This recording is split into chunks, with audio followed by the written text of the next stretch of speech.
بلا شبہ ہر قسم کی تعریف اللہ کے لیے ہے. ہم اس کی حمد بیان کرتے ہیں، اس سے مدد مانگتے ہیں، اس سے مغفرت طلب کرتے ہیں، اپنے نفسوں کی برائیوں اور برے اعمال سے اللہ کی پناہ چاہتے ہیں. جسے وہ ہدایت دے اسے کوئی گمراہ کرنے والا نہیں، اور جسے وہ گمراہ کرے اسے کوئی ہدایت دینے والا نہیں.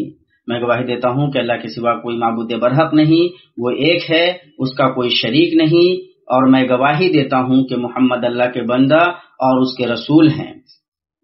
درود نازل ہو آپ پر، آپ کی آل پر، صحابہ پر، جب تک سورج روشن ہو اور کرن چمکے، اور بہت زیادہ سلامتی ہو. اما بعد، اللہ کے بندو، اللہ کا تقوی اختیار کرو، اللہ کی حفاظت کرو، اللہ تمہاری حفاظت کرے گا. اس کی حفاظت کرو، اسے اپنے سامنے پاؤ گے.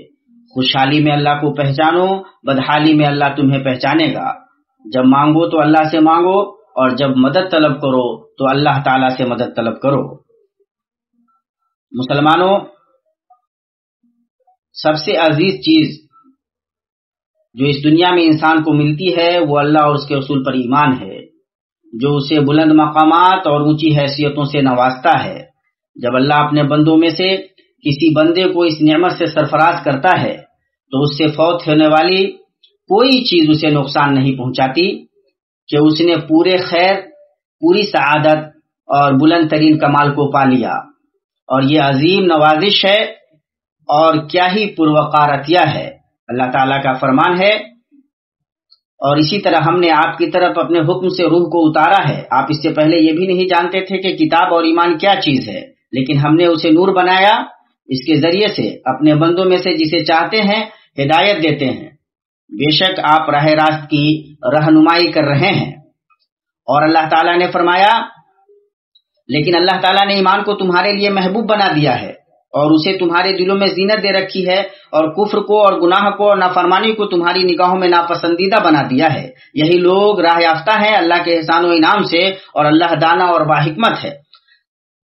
اللہ نے اہل ایمان پر ایمان کے ذریعے عظیم ترین احسان کیا، اور جب یہ ایمان بہت عزیز ہے اور اس کا خطرہ لگا رہتا ہے کہ یہ مضبوط ہو اور کمزور پڑے، بڑھے اور گھٹے، سخت ہو اور نرم پڑے، اس میں نیا پن آئے اور پرانا ہو جائے، سوکھے اور تر و تازہ ہو، تو آدمی کے لیے ضروری ہے کہ وہ اپنے ایمان کی خبرگیری کرتا رہے، اس پر لگاتار دھیان دے، فرما برداری سے اس کی تجدید کرتا رہے، اور گناہ کو چھوڑ کر، خواہشوں کی مخالفت کر کے، اور خواہشات اور فتنوں کے گڑھوں سے بچ کر کمی سے اس کی حفاظت کرے. جیسا کہ اللہ کے نبی صلی اللہ علیہ وسلم کا فرمان ہے، تم میں سے ایک آدمی کے اندر ایمان ایسے ہی پرانا ہو جاتا ہے جیسے کپڑا پرانا ہو جاتا ہے. اس لیے اللہ تعالیٰ سے دعا کرو کہ اللہ تمہارے ایمان کی تجدید کر دے. اسے امام حاکم نے اپنی مستدرک میں روایت کیا ہے. اور تاکہ ایمان کو باطل کا طوفان بہا نہ لے جائے اور اس کا مادہ بندے کے اندر بوسیدہ نہ ہو جائے، اس کے دل میں اس کی کرن مدھم نہ پڑ جائے، اس کے سینے میں اس کا نور بجھ نہ جائے، اور اس کا اثر اس کی روح میں کمزور نہ پڑ جائے. اللہ تعالیٰ نے ایسے اسباب بنائے ہیں جو ایمان کو بڑھاتے اور مضبوط کرتے ہیں، اس کی حفاظت کرتے ہیں اور اس میں بڑھوتری کرتے ہیں، اس کی قدرت کو صاف کرتے ہیں اور اندھیرے کو چھانٹتے ہیں. اگر انسان کو خوشی اور مسرت چاہیے تو اسے ایمان کی بڑھوتری کے اسباب کو جاننا چاہیے اور اپنی محبوب ترین چیز سے زیادہ ان کے لیے کوشش کرنی چاہیے، اس لیے کہ یہ خیر کے سرچشمے اور پاکیزگی کے ذرائع ہیں. ایمان میں بڑھوتری کے نمایاں ترین اسباب میں سے غور و فکر کے ساتھ قرآن کریم کی تلاوت اور اس کی بار بار پڑھی جانے والی آیتوں میں تفکر و تدبر سے کام لینا ہے.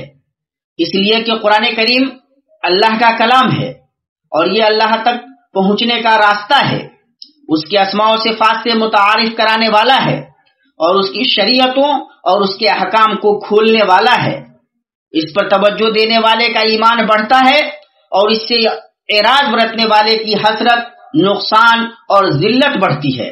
اللہ پاک کا فرمان ہے، یہ بابرکت کتاب ہے جسے ہم نے آپ کی طرف اس لیے نازل فرمایا ہے کہ لوگ اس کی آیتوں پر غور و فکر کریں اور عقل مند اس سے نصیحت حاصل کریں. اور اللہ تعالیٰ نے فرمایا، اور ہم نے ان لوگوں کے پاس ایک ایسی کتاب پہنچا دی ہے جس کو ہم نے اپنے علم کامل سے بہت واضح کر کے بیان کر دیا ہے. وہ ذریعہ ہدایت اور رحمت ان لوگوں کے لیے ہے جو ایمان لائے ہیں.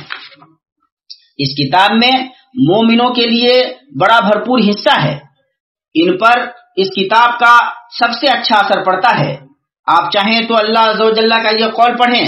بس ایمان والے تو ایسے ہوتے ہیں کہ جب اللہ تعالیٰ کا ذکر آتا ہے تو ان کے قلوب ڈر جاتے ہیں، اور جب اللہ کی آیتیں ان کو پڑھ کر سنائی جاتی ہیں تو وہ آیتیں ان کے ایمان کو اور زیادہ کر دیتی ہیں، اور وہ لوگ اپنے رب پر توکل کرتے ہیں. اور اللہ تعالیٰ کا فرمان ہے، اور جب کوئی سورت نازل کی جاتی ہے تو بعض منافقین کہتے ہیں کہ اس سورت نے تم میں سے کس کے ایمان کو زیادہ کیا ہے. سو جو لوگ ایمان والے ہیں اس سورت نے ان کے ایمان کو زیادہ کیا ہے اور وہ خوش ہو رہے ہیں، اور جن کے دلوں میں روگ ہے اس سورت نے ان میں ان کی گندگی کے ساتھ اور گندگی بڑھا دی اور وہ حالت کفر ہی میں مر گئے. یہ کوئی تعجب خیز بات بھی نہیں کہ جو اللہ کی کتاب پڑھے گا اور اس کی آیتوں پر غور و فکر سے کام لے گا، وہ اس میں ایسے علوم و معارف کو پائے گا جو اس کے ایمان کو مضبوط کریں گے، زیادہ کریں گے اور بڑھائیں گے. اس کی وجہ یہ ہے کہ وہ اس میں ایسے بادشاہ کو دیکھے گا جس کے لیے ساری بادشاہت ہے، اس کے لیے ساری حمد ہے، اسی کے ہاتھ میں تمام معاملات کی ڈور ہے، ساری چیزیں اسی سے ہیں اور اسی کی طرف لوٹیں گی. وہ اپنے عرش پہ مستوی ہے، اس کی مملکت کے اطراف میں کوئی چیز اس پر مخفی نہیں. وہ اپنے بندوں کے دلوں کے بھید سے واقف ہے، وہ ان کے ظاہر و باطن سے آگاہ ہے. وہ سنتا اور دیکھتا ہے، نوازتا اور محروم کرتا ہے، ثواب اور سزا دیتا ہے، عزت دیتا اور ذلیل کرتا ہے، پیدا کرتا اور روزی دیتا ہے، مارتا اور جلاتا ہے، اندازہ لگاتا، فیصلہ کرتا اور تدبیر کرتا ہے، اپنے بندوں کو نصیحت کرتا ہے اور ان کی ان چیزوں کی طرف رہنمائی کرتا ہے جن میں ان کی سعادت اور کامرانی ہے، اور ان کی ترغیب دلاتا ہے، اور ان چیزوں سے بچنے کو کہتا ہے جن میں ان کی ہلاکت ہے. وہ اپنے اسماء و صفات کے ذریعے ان سے اپنی پہچان کراتا ہے اور اپنی نعمتوں اور نوازشوں سے اظہار محبت کرتا ہے.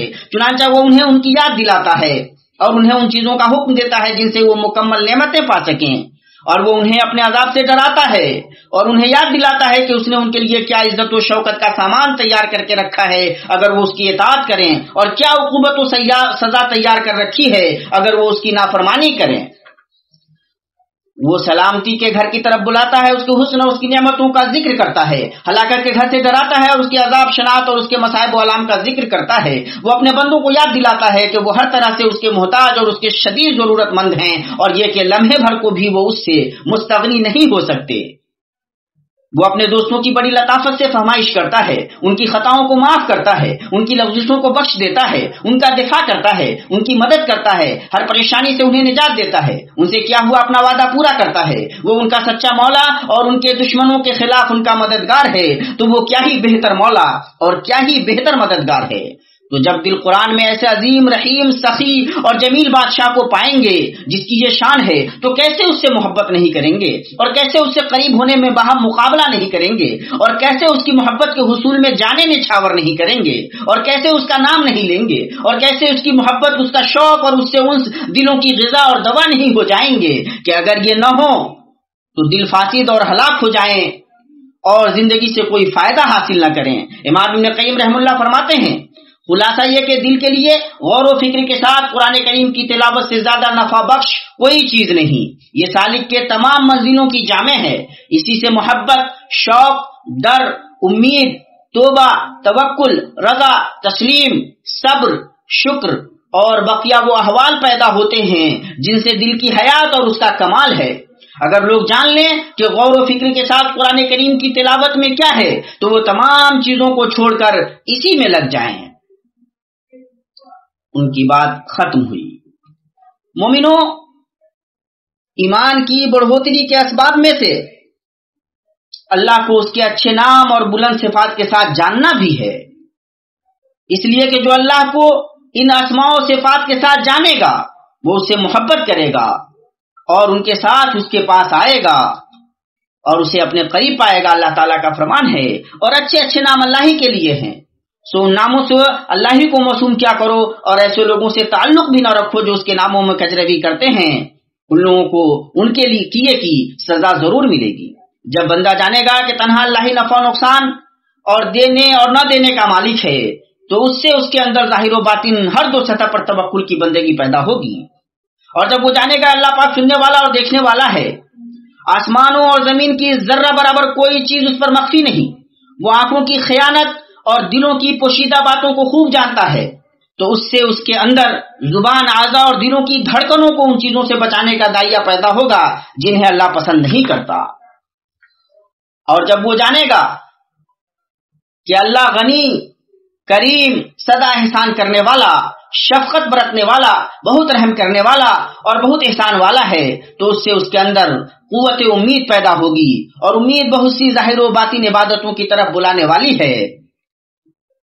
اور جب بندہ اللہ کے کمال و جمال کو جانے گا تو اس سے اس کے اندر اللہ کی خاص محبت اور اس سے ملنے کا بڑا شوق پیدا ہوگا، اور یہ اسے متنوع عبادت اور اللہ کی قربت و رغبت پر لے جائے گا.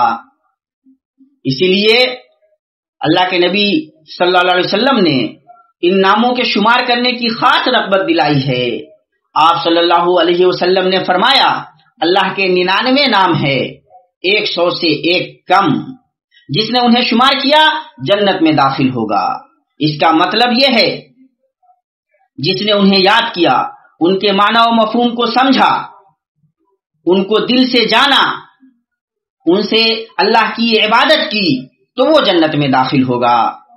اور جنت میں صرف مومن ہی داخل ہوں گے. اس سے پتہ چلا کہ یہ ایمان اس کی قوت اور استقامت کے حصول کا عظیم سرچشمہ اور مادہ ہیں. یوں اللہ کے ناموں کی معرفت اصل ایمان ہو گئی کہ ایمان کا مرجع یہی ہے. اللہ سبحانہ و تعالیٰ نے سچ فرمایا، اللہ سے وہی بندے ڈرتے ہیں جو علم رکھتے ہیں. حافظ ابن کثیر رحمہ اللہ فرماتے ہیں، یعنی کما حقہ، اللہ کو پہچاننے والے علماء ہی اللہ سے ڈرتے ہیں. اس لیے کہ جب عظیم و علیم کی معرفت جو صفات کمال سے موصوف اور اسماء حسنہ سے متصف ہے، جب یہ معرفت کامل ترین ہوگی تب اس سے خشیت بھی عظیم ترین اور بہت زیادہ ہوگی. اور بعض سلف نے کہا جو اللہ کو زیادہ جاننے والا ہوگا وہ اللہ سے زیادہ ڈرنے والا ہوگا. اللہ مجھے اور آپ کو اپنی کتاب کی ہدایت اور بہت زیادہ ہوگریا جاری کرنے والے نبی کی سنت سے فائدہ پہنچائے. میں یہ بات کہتا ہوں اور اپنے لیے اور آپ سب کے لیے اللہ سے مغفرت طلب کرتا ہوں. آپ بھی اس سے مغفرت طلب کریں اور اس کی جناب میں توبہ کریں، بلا شبہ وہ بہت بخشنے والا ہے.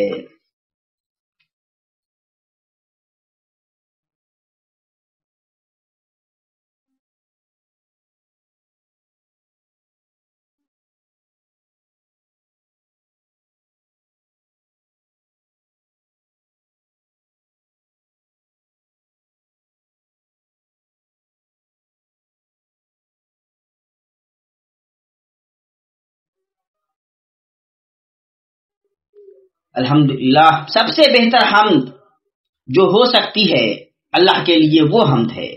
چنیدہ لوگوں میں سب سے بہتر محمد پر، آپ کی آل پر، اصحاب پر اور عبادت گزاروں پر درود و سلام ہو. اما بعد ایمان والو، ایمان کی بڑھوتری کے معاون اسباب میں سے اس دین اسلام کے محاسن پر غور و فکر کرنا ہے اور اس کی شریعت کے کمال، عقیدے کی شفافیت، اخلاق و آداب کی خوبصورتی، نظام و مقاصد کی بلندی، اس کی عظیم حکمتوں اور دنیاوی و اخروی مصالح کو جاننا ہے. اس لیے کہ یہ ساری چیزیں بتلاتی ہیں کہ یہ احکم الحاکمین اور ارحم الراحمین کی شریعت ہے. امام ابن قیم رحمہ اللہ فرماتے ہیں، اس دین قیم، ملت حنیفی اور شریعت محمدیہ کی واضح حکمت پر اگر تم غور کرو گے، جس کے کمال کو کوئی عبارت پہنچ نہیں سکتی، کوئی بیان اس کے حسن کو پا نہیں سکتا، اور عقل مندوں کی عقلیں اس سے اونچی کوئی تجویز نہیں لا سکتی. ہر چند کے ساری عقلیں جمع ہو جائیں اور ان میں سب سے عقل مند آدمی کی عقل پر ہو جائیں، اور کامل و فاضل عقلوں کے لیے یہی کافی ہے کہ وہ اس کے حسن کا ادراک کریں، اس کے فضل کی گواہی دیں، اور یہ کہ اس دنیا پر اس سے کامل، اہم اور عظیم ترین شریعت نے دستک نہیں دیا. یہ فی نفسی ہی گواہ ہے، اور وہ ہے جس کے لیے گواہی دی جا رہی ہے، حجت ہے اور جس کے لیے حجت قائم کی جا رہی ہے، دعویٰ بھی ہے اور دلیل بھی.